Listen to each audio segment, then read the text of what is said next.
존경하는 국민 여러분, 지난주 저는 대통령 임기 단축과 불소추 특권 폐지를 포함한 권력 내려놓기 개헌과 대한민국 경제의 족쇄를 푸는 규제 판가리를 발표하며 대한민국 시스템 대전환 계획을 밝힌 바 있습니다. 오늘은 그 연장선에서 국민적 여망이 높은 정치개혁에 관한 구상을 말씀드리겠습니다. 바로 김문수의 정치 판가리 선언입니다. 첫째, 제왕적 대통령이 아닌 국민의 대통령이 되겠습니다. 대통령이 정치개혁을 주장하면서 스스로 기득권을 지키려 든다면 국민 누구도 설득하기 어려울 것입니다. 저부터 제왕적이라 불리는 대통령 권한을 과감히 내려놓겠습니다. 4년 중임제 도입을 위해서는 대통령과 국회의원 임기를 일치시켜야 하는 만큼 제 임기를 3년으로 양보해서 2028년 4월에 대통령 선거와 국회의원 선거를 동시에 실시하도록 하겠습니다. 전국 단위 선거를 4년간 2번으로 정비하면 정치 일정이 예측 가능하고 선거에 소요되는 행정 재정적 비용도 크게 줄어들게 됩니다. 국민의 재신임을 받기 위해 정부 여당은 협력하고 여야는 입법 성과로 경쟁하는 건전한 정치 문화가 조성될 것입니다. 대통령을 제왕이 되게 하는 힘의 원천은 바로 인사권입니다. 공공기관 낙하산 인사를 근절하기 위해서 낙하산 금지법을 제정하고 한국판 플럼북 제도를 도입하겠습니다. 플럼북은 국정 철학을 구현하기 위해 대통령이 필수적으로 임명해야 할 공직 명부입니다. 플럼북에 담길 필수 직위와 자격 조건도 여야 논의를 거쳐 선정하겠습니다. 개헌 추진 과정에서 대통령 불소추 특권 역시 과감히 폐지하겠습니다. 스스로는 감시받는 권력이 되고 수사기관의 독립성은 대폭 강화하겠습니다. 대통령 친인척을 대상으로 하는 특별감찰관은 문재인 대통령과 윤석열 대통령이 모두 임명하지 않아서 무용론이 나오고 있습니다. 저는 야당이 추천하는 분을 특별감찰관으로 임명하겠습니다. 이재명 후보님이 추천해 주시면 더욱 좋겠습니다. 둘째, 국회를 진정한 민의의 전당으로 거듭나게 하겠습니다. 지난 2014년 저는 새누리당 보수혁신특별위원회 위원장이었습니다. 당시 무회의, 무세비, 구속수감 시 세비 지급 금지, 무노동 무임금 원칙을 국회의원에게도 적용토록 하고 국회의원 불체포 특권 제한, 겸직 금지, 출판 기념회 금지 등을 제안한 바 있습니다. 혁신을 두고 겪었던 진통이 지금도 생생히 기억납니다. 저의 10년 전 제안이 아직도 제도화되지 않은 것은 그만큼 의회 기득권이 강력하다는 방증입니다. 당선 즉시 전 당원 투표로 여당의 당론을 확정하고 야당 대표와 만나 제가 직접 제도화에 나서겠습니다. 국회의원 수를 줄이자는 압도적인 국민 여론에 따라 국회의원 정수를 10% 감축하겠습니다.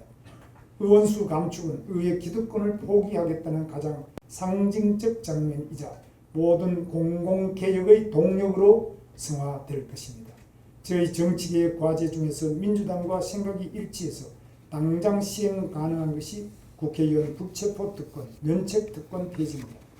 이재명 후보께서도 지난 20대 대선 당시 불체포 특권 폐지를 공약하셨고 2023년 6월 교섭단체 대표연설에서 재차 약속하신 만큼 초당적 협조를 기대합니다. 대통령도 탄핵되고 잘못을 저지른 공무원은 일별백계하는 시대지만 유독 국회의원만 당선되고 나면 특별한 책임도 견제도 없이 임기를 마치고 있습니다. 개헌 논의 시 국민소환제 등 불량 국회의원에게 국민이 직접 책임을 묻는 장치를 반드시 마련하겠습니다. 아울러 의회의 권력 남용을 막는 차원에서 탄핵 요건을 강화, 헌법재판소 탄핵 인용 전까지는 직무를 수행할 수 있도록 하겠습니다. 또한 재판 내용을 이유로 법관에 대한 탄핵 소추를 발의할 수 없도록 헌법에 명시하도록 하겠습니다. 셋째, 사법부 독립성 강화로 국가 안정을 도모하고 국민 갈등을 최소화하겠습니다. 정치 권력의 사법부 흔들기가 도를 넘고 있습니다. 끊어내야 대법관과 헌법재판관 후보 추천위원회를 법정기구화하고 임명 시 국회 제적위원 3분의 2 이상의 동의를 받도록 하겠습니다. 정치적 편향성 지적과 무능 논란이 반복되었던 공수처를 폐지하고 검경의 권력형 비리 수사 기능을 통합하는 한편 독립적인 외부 통제기구를 신설해서 공정하고 투명한 수사 시스템을 구축하겠습니다. 사법방해제를 신설해서 정치 권력의 법 왜곡 역시 막겠습니다. 넷째, 선거관리위원회에 대한 대대적 혁신을 통해서 중립성을 확보하고 선거에 대한 국민의 신뢰를 회복하겠습니다. 독립적 지위를 가진 특별감사위원회 제도를 도입하여 선관위에 대한 외부 통제, 감시 체계를 구축하고 중앙선거관리위원장을 비롯한 시도선거관리위원장을 법관이 겸임하는 제도를 금지해서 선거관리위원회의 책임성을 강화하겠습니다. 마지막으로 86 정치 기득권 퇴출과 시대 전환을 선언합니다. 86 세대는 대한민국 민주화를 이끈 성공 세대입니다. 그러나 유독 정치 영역에서 아름다운 퇴장에 실패하고 기득권 세력으로 변질됐습니다. 정치 행정 영역에서의 과감한 세대 교체로 시대 전환을 이끌겠습니다. 국민의 3분의 1 이상을 40대 이하, 50세 미만으로 임명하는 등 40대 총리 탄생도 자연스러울 정도로 공적 영역에서의 세대 교체를 확실히 하겠습니다. 블룸버그에 있는 공공기관장 인선 시 민간기업에서 역량이 검증된 40대 CEO들을 적극 기용하겠습니다. 한다면 하는 김문수, 이번에는 정치판을 확 갈아엎겠습니다. 대한민국의 미래를 책임질 청년 3040 세대와 함께 새로운 시대로의 전환을 이뤄내겠습니다. 감사합니다.